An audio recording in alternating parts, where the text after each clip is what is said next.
Good evening, everyone. Thanks for joining us for Crime Unveiled with Courtney Bennett. And tonight we're going to be talking to Crime Stoppers of Flint and Genesee County, as well as UCAN. They've launched a PSA campaign series. I'm going to play one of their PSAs that just was released most recently, and it talks about fentanyl awareness and what you need to know. So we have that PSA, and then I'll bring on both Julie Lopez and Aaron Rubio from UCAN, Julie Lopez from Crime Stoppers, on to talk a little bit about why it's important that they're raising awareness when it comes to fentanyl. I'm Julie Lopez with Crime Stoppers, and I'm here with Aaron Rubio from United Community Addiction Network with a message about the dangers of fentanyl. That's right, Julie. Today's street drugs are becoming more and more dangerous. The odds are against you, as 3 out of 4 overdose deaths contain fentanyl. Things don't always turn out like you plan, and the first time can cost you everything. Find information, resources, and support at ucanmichigan.com. Crime Stoppers cares. So right now I'm joined by Julie Lopez of Crime Stoppers and Aaron Rubio of UCAN. Thank you both for joining me tonight. Julie, I just want to start with you. Why did Crime Stoppers get involved with this fentanyl awareness campaign? Hi, Courtney. Thank you for having us. This is great. So most people know Crime Stoppers is about processing information from the community anonymously to getting it to law enforcement. Well, we get a lot of tips on drugs, and we know there's an issue with this. We work with Aaron. We work with a lot of other agencies with that have to do with drugs, and we wanted to bring awareness to it. So we partnered up with them and created this public service announcement. We created the billboard, and it's going really well so far. We really want to prevent the problem. We don't want people dying of overdose, and we don't want the issue that is arising with the crime so much. So we're happy to bring in partners to help prevent this from happening. And Aaron, tell me a little bit, what is UCAN? UCAN's United Community Addiction Network. We do community care navigation in the community, connecting those who may need help individually to resources, as well as families getting connected to resources they need, because it is a family disease, right? And everybody kind of needs a journey, a pathway to follow. We're busy inside the hospitals, inside the courts, with the jails. We do a lot of programming throughout the community. Aaron, what does it mean for you, for UCAN to partner with Crime Stoppers and bring this awareness to Genesee County and to Flint? Yeah, I was excited when Julie called. Anytime you can get strategic partners in the community to come together collaboratively for a message, it's really, really important. And so, Overdose Awareness Day, we always have it August 31st. It's a national day, and it's a day that we remember, those we've lost to overdose. We rejoice with those who have found sobriety, and then we pray for those still fighting the fight. So it's a very complex and heartfelt day for sure. And Julie, you mentioned a little bit ago, we often talk about the unsolved crimes that Crime Stoppers has posted on your website, and then also, those cold cases, those missing person cases. But you said that people are constantly submitting tips when it comes to drugs. Is that a lot now of what these tips are? It's always been that way. We have a huge percentage of our tips are related to drugs. I'd also like to say that it's a really good estimate to say the majority of the unsolved crimes are related to drugs. Okay, so you've got a homicide. Why do you think that happened? Or how is it related? There's a huge percentage that's related to drugs. So we need to work on preventing this from happening and preventing the overdoses. So it will help crime all around. Have you ever done a campaign series like this with Crime Stoppers and partnering with an organization like UCAN before? Well, we have been working on some other campaigns for domestic violence, for internet safety, and hopefully we'll get other people that we've partnered with on your program to just highlight awareness programs. But we also have another public service announcement on fentanyl with Troy Udy from New Paths, and he is with the Genesee Health Coalition. So we worked with Aaron at the same time, and it was wonderful because we had same message, but delivered a little bit differently with different wording. So because we have 2 billboards up. You know, there are such amazing organizations in Genesee County and in Flint that really targets, you know, drug awareness and really trying to get these drugs off the streets, but then also helping people and helping those families. Aaron, you touched upon this a little bit, because when someone is addicted to drugs, it not only affects them as a person, but it affects the whole family. Why is it important to look at it that way? So we in our world, we always say that people who struggle with substance use disorder, they don't get enough help. They don't get enough treatment. They don't get enough counseling. That we don't have enough providers. And that all is true. But in the same sense, the family who's struggling with this disease, a loved one who doesn't seem to be in control of their thoughts, feelings, and emotions, it's hard for the parents and loved ones to navigate that journey as well. So they need information so that they can, make good cognitive decisions, choosing the difference between helping and enabling, healthy boundaries, consequences to actions, and be able to live and love from a distance, but still be effective in trying to help our loved ones get the support they need. I'm going to pull up the Michigan Department of Health and Human Services and their report that they released. Aaron, you sent this over to me.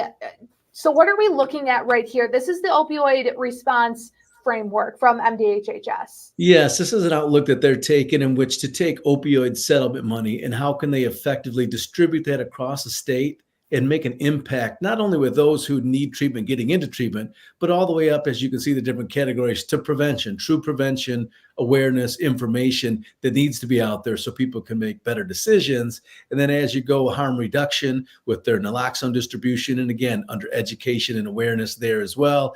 And for the first time in probably about 4 or 5 years, there's actually been a reduction in overdose deaths from heroin, fentanyl, which is a tribute to some of this prevention, awareness, and harm reduction. So those dollars are out there and those dollars are working. What does it mean? I mean, to have that data to show that it is working and that money is available, what does that mean to you and your organization to actually see it work? Yeah, so it's been a long time in the making, right? And so anytime money impacts a solution to some challenges that we're having, it's always good. So depending on where it goes and what organizations get the money and how they effectively use it, those are our caveats to how things are going. But the numbers don't lie, right?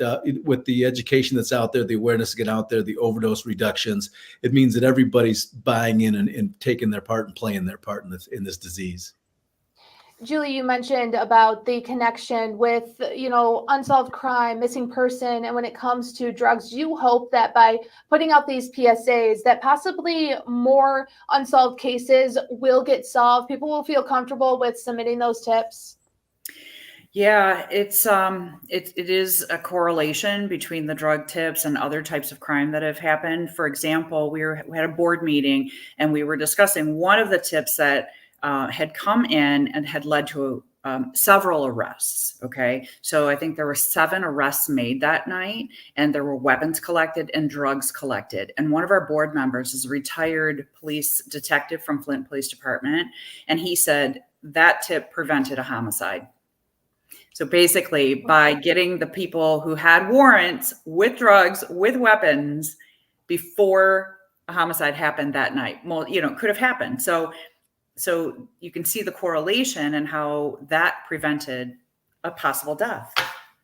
I mean, just hearing that, it must, make what you all do every single day so important, because it puts it in perspective that yes, this work does. And yes, when people submit tips, it does possibly prevent another death. But hearing that, What does that mean to you, Julie? Well, I didn't see it that way. So it was great to have somebody on our board of directors who had that knowledge, that experience to know that could have really I was just thinking, all right, that's great. We got some arrests and we got weapons. I didn't see that prevention key at that time. So this was several years ago. I'm using that as a really good example. And so every time a tip comes in, we look at it as, hey, yes, that is possibly, it's either reporting on drugs or it's maybe so-and-so killed so-and-so. But no matter what information is in there, it is reviewed and it is investigated by law enforcement. Erin, for you in your work in the community, you mentioned how, the numbers of overdoses have decreased. There's been this big push of Narcan in the community. Do you think that that's helping as well? So definitely under the harm reduction model in which the state of Michigan adopted, which is to eliminate deaths from overdose, I do believe that the distribution of Narcan, I think we've distributed over 500,000 units of Narcan throughout the state of Michigan, definitely is going to have an impact on the overall death number. I don't know that, overdose happens. It's the deaths under the harm reduction model that they're trying to rectify. And so it is having an effect, right? But then it becomes the next thing. We saved a life. We got you here. Now, what about getting to treatment, a pathway to recovery, coaches, meetings, groups, more things to be a well-rounded wraparound of services that people need after they've been revived with Narcan, but definitely making an impact on the deaths, as you can tell. Michigan got a lot of money when it came to the opioid overdose. That money, that settlement dollars, it came into the states. Will we see that working in just a matter of a few years? Yeah, that's definitely going to be, it's already starting to work. There are some programs already being funded for those things, but definitely over the next few years, we should see a big transition with prevention, awareness, treatment providers, MAT services, both inside and outside the Department of Corrections. I think there's a lot of things coming to help fight the fight. Julie, you mentioned other awareness campaigns, PSAs that are going to be going out into the community and on billboards. Why is it so important for Crime Stoppers to let people know that they are here in Genesee County, that they're here in Flint? So working with the families who are affected by crime, yes, we try to solve the crime, but also we really want to make sure we're preventing crime as well.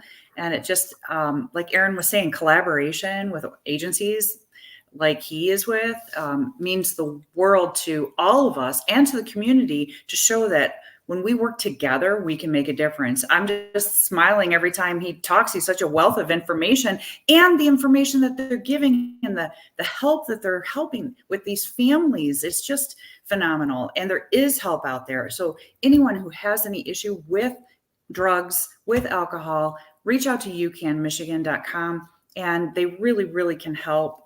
It tears families apart, and we just want to help prevent crime. We want to help the families. So it's really the best way to do it is by collaborating with other agencies.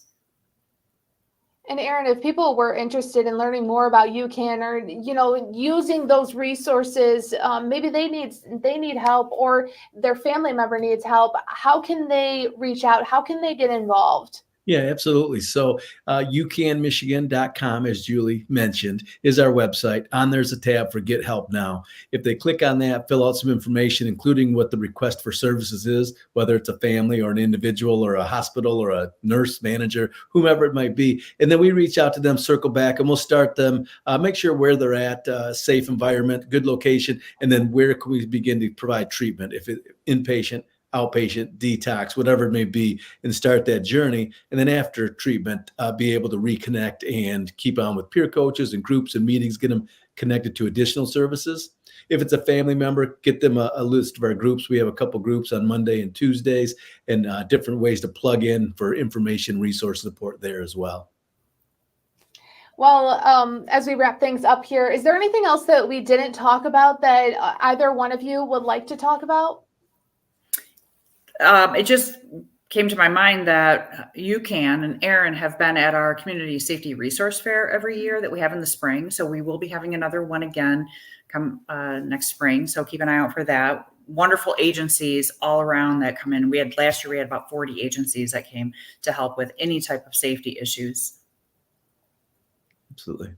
And for us, for UCAN, anytime that there's someone that's out there struggling, there is support for them. There is help for them. A lot of people discredit that they don't have help or there's not enough help, but there is help. So UCANMichigan.com could give a way to get started on a pathway, whether you're a person that's struggling or a family that just needs some information and some help. Well, Aaron, Julie, thank you so much for joining me tonight for Crime Unveiled with Courtney Bennett. We really appreciate all of the valuable information that you were able to provide for our audience and all the great things that both Crime Stoppers and UCAN continues to do for both Genesee County and Flint. So thank you both. Thank you. Thank you. Well, that does it for Crime Unveiled with Courtney Bennett. Join us next week for another all new episode. Have a good night, everyone.